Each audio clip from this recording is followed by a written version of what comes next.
चल रुद्र, आपको एक कहानी सुना दें? हाँ। उसके बाद सो जाना।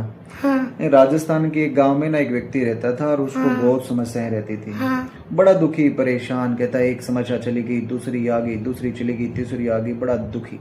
तो किसी ने कहा भाई ना अपने गांव के अंदर ना पीर बाबा आए हुए हैं, रात रात रुकेंगे और वो बड़ी समस्याओं का हल करते हैं। तो चला गया। हाँ। तो वहां जाके कहने लगा भी मुझे पीर बाबा से मिलना है। हाँ। तो शाम को पीर बाबा मिले। कहने लगे हाँ भाई बोल। कहने लगे मैं तो समस्याओं से घिरा हुआ हूँ, एक समस्या जाती है, दूसरी आ जाती है, दूसरी जाती है, तीसरी आ जाती है। हाँ। ऐसे लगता है कि सारा जीवन जो है क्या है, किससे भरा हुआ है? समस्याओं से भरा हुआ है। कहते हैं पीर जी मुझे तो कुछ ऐसा हल बताइए कि सारी समस्याएं खत्म हो जाएं और मैं सुख की जिंदगी जीऊं। तो पीर बाबा कहने लगे भी तेरी समस्या जो है ना हमारे समझ में आ गई है। क्या आ गई? समझ में आ गई, लेकिन इसका हल हम कल बताएंगे। और आज रात को इसके बदले आपने जो है हमारा एक काम करना पड़ेगा। बोलो जी तैयार हूं, कर दूंगा काम। कहता भाई एक काम कर, मेरे पास ये 100 ऊंट है। कितने? 100। कहता है 100 ऊंट है, सारी रात जो ना इनकी रखवाली करनी है। हाँ। और सारे ऊंट सो जाए ना, बैठ जाए। हाँ। सारे ऊंट क्या है? बैठ जाए, फिर आपने सोना है। हाँ। कहने लगा जी ठीक है। तो ला भी सारी रात जो है वो निकल गई। वो जो उन ऊंटों को बिठाने में लग गया। अब पीर बाबा सुबह आए। कहने लगे हाँ भी जवान क्या हाल चाल है? कहने लगे जी हाल मत पूछो, हाल बहुत बुरा है। कहता भाई नींद तो बढ़िया आई होगी।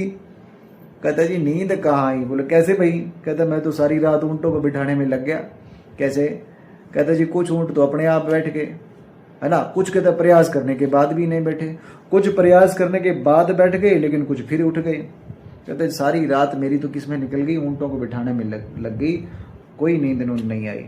कहता अच्छा इसका मतलब ये है कि तूने कुछ ऊंट जो है बिठाने की कोशिश की लेकिन नहीं बैठे। कहता हाँ जी। कुछ ऊंट अपने आप बैठ गए, हाँ जी, लेकिन कुछ ऊंट अपने आप बैठे और कुछ फिर से खड़े हुए। कहने लगा जी यही रहा सारी रात। हाँ। तो वो पीर बाबा मुस्कुराए और कहने लगे बेटा जीवन में समस्याएं भी जो है इन ऊंटों की तरह होती है। क्या होती है? ऊंटों की तरह होती है। कुछ समस्याएं जो है ना अपने आप जो है चली जाती हैं। जैसे कुछ ऊंट बैठ गए अपने आप, तो कुछ समस्याएं ऐसी होती हैं जो अपने आप चली जाती हैं। कुछ ऊंट प्रयास करने के बाद भी नहीं बैठे। इसका मतलब कुछ समस्याएं ऐसी होती हैं जो प्रयास करने के बाद भी नहीं जाती है। कुछ समस्याएं जो है अपने आप चली जाती हैं, है ना। कई बार समस्या चली गई फिर दूसरी समस्या आ जाती है। तो ये जो समस्याएं है ना ये जीवन में रहती हैं, कम या ज्यादा, है ना, कम या ज्यादा रहती हैं। ये एक जीवन का हिस्सा है।